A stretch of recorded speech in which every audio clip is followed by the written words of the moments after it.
할렐루야. 오늘 드릴 설교의 제목은 유명무실입니다. 본문은 요한계시록 3장 1절로 6절의 말씀입니다. 사대교회의 사자에게 편지하라. 하나님의 7영과 7별을 가지신 이가 이르시되 내가 내 행위를 아노니 내가 살았다 하는 이름을 가졌으나 죽은 자로다. 너는 일깨어 그 남은 바 죽게 된 것을 굳건하게 하라. 내 하나님 앞에 내 행위에 온전한 것을 찾지 못하였노니 그러므로 내가 어떻게 받았으며 어떻게 들었는지 생각하고 지켜 회개하라. 만일 일깨지 아니하면 내가 도둑같이 이르리니 어느 때에 내게 이르는지 내가 알지 못하리라. 그러나 사대에 그 옷을 더럽히지 아니한 자 몇 명이 내게 있어 흰 옷을 입고 나와 함께 다니리니 그들은 합당한 자인 명고라. 이기는 자는 이와 같이 흰옷을 입을 것이요 내가 그 이름을 생명책에서 결코 지우지 아니하고 그 이름을 내 아버지 앞과 그의 천사들 앞에서 시인하리라. 귀 있는 자는 성령이 교회들에게 하시는 말씀을 들을지어다. 아멘. 우리들이 진정 예수 그리스도를 믿고 따르는 제자들이라고 한다면 우리는 어떤 모양으로든지 우리 자신을 성찰하는 것은 대단히 중요한 일입니다. 말씀의 거울을 통해서든지 아니면 묵상을 통해서든지 아니면 기도를 통해서든지 자신을 돌아다 볼 수 있어야 합니다. 자신을 성찰하지 않는다면 도둑같이 임하시는 주님에 의해 생명책에서 지워지는 화를 당하게 될 것입니다. 오늘 한국 교회는 전도도 열심이고 끌어모으는 데는 특심을 가지고 있는데 자신들을 늘 깨우쳐 세상을 경계하면서 우리에게 주신 주님의 말씀을 실천하여 우리가 받은 예수 그리스도의 사랑과 평화를 이 혼탁한 세상에 퍼뜨려 세상을 밝히는 정의와 공평을 이루는 사명에 소홀해진 듯 합니다. 그래서 오늘 말씀을 통해 늘 깨어 근신하며 경건을 이루어 가시는 주님의 제자들이 다 되시기를 간절히 소망합니다. 오늘 본문은 사대교회에 주신 하나님의 말씀입니다. 본문에 등장하는 사대는 세 가지로 유명한 도시였습니다. 첫째는 팩툴루스라는 사금이 많이 나오는 강이 있습니다.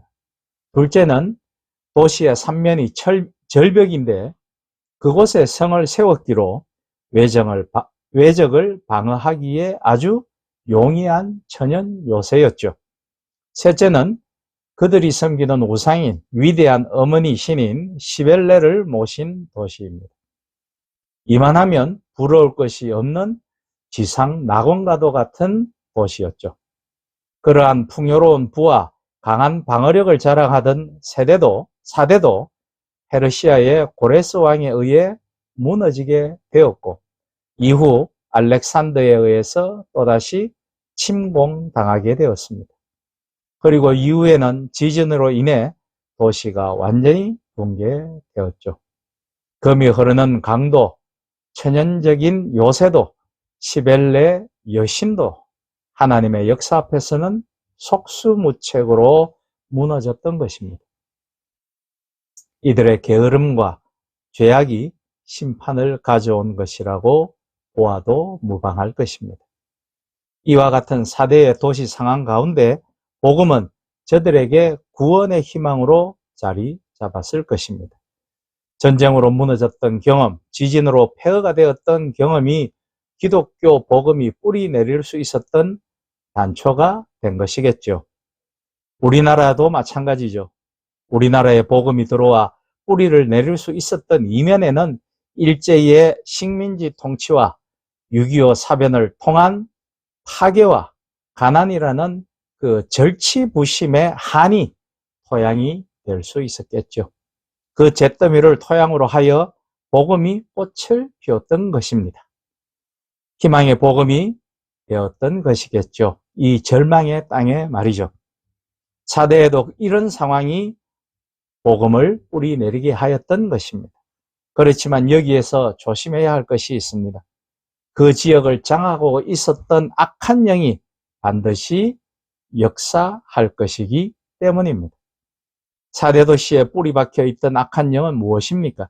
그것은 나는 부요하다, 나는 안전하다라는 아니라고 자만에 찬 허영심과 교만이었습니다. 그것 때문에 망했었지만 여전히 그 사고방식을 벗어나지 못했다는 거죠. 그 악한 영은 사대 교회에도 그대로 침투하여 작용하였습니다.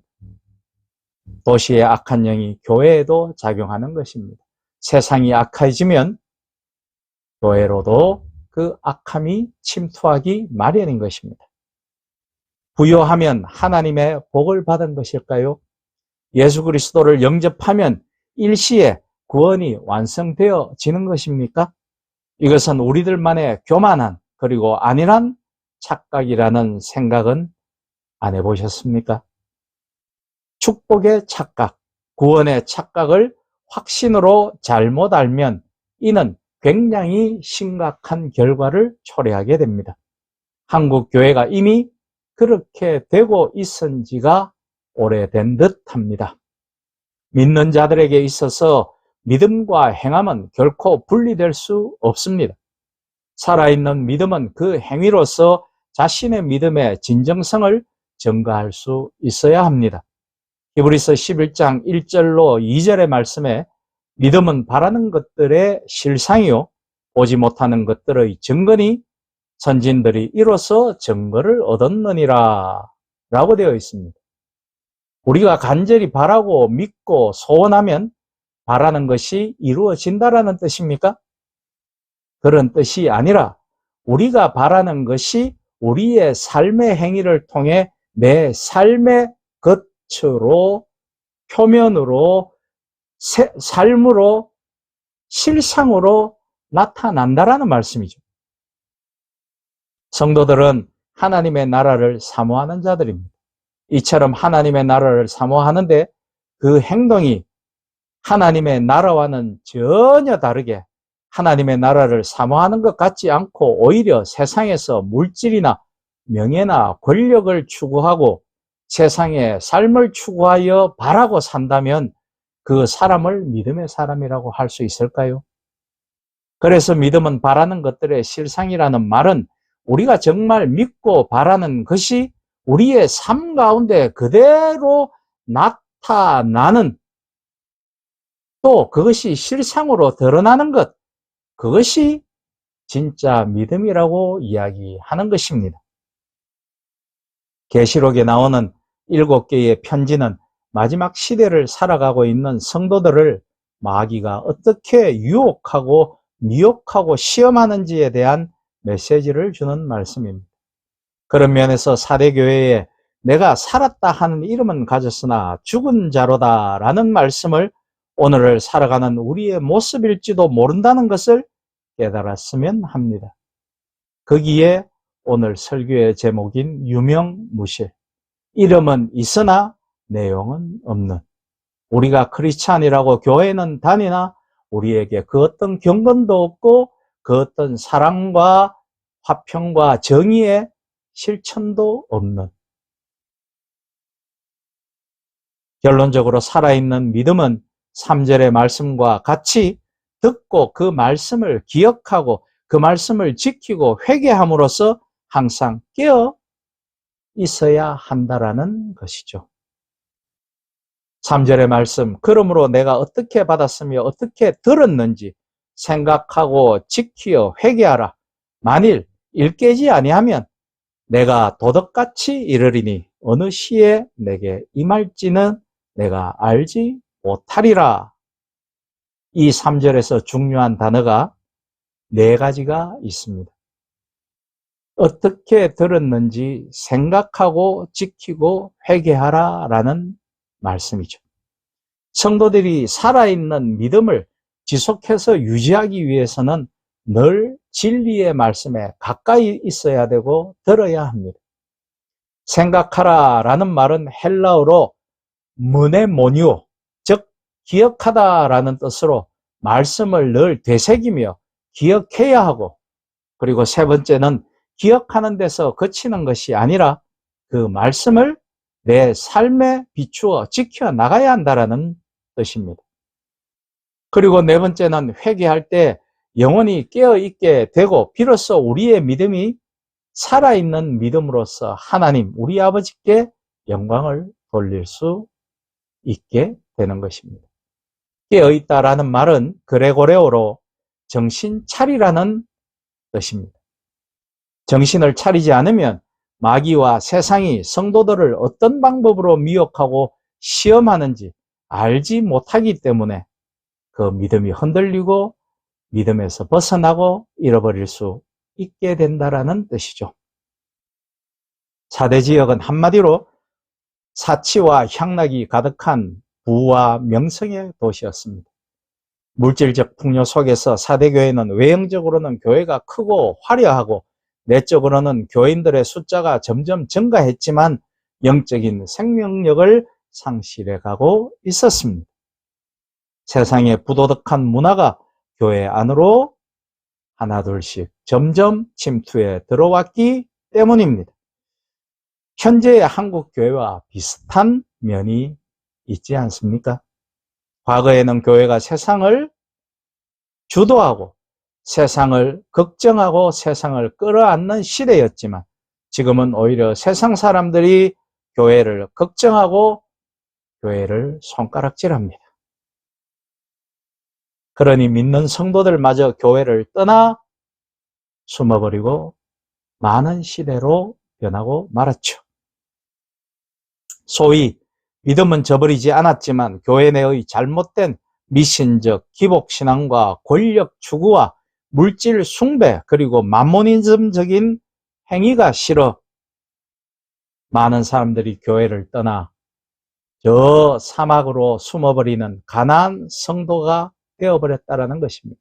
특히 대학생들로부터 30대, 40대에 이르는 젊은 층이 교회를 많이 떠났다는 것은 각 교단의 통계나 연구 자료가 그것을 여실히 증명해주고 있습니다.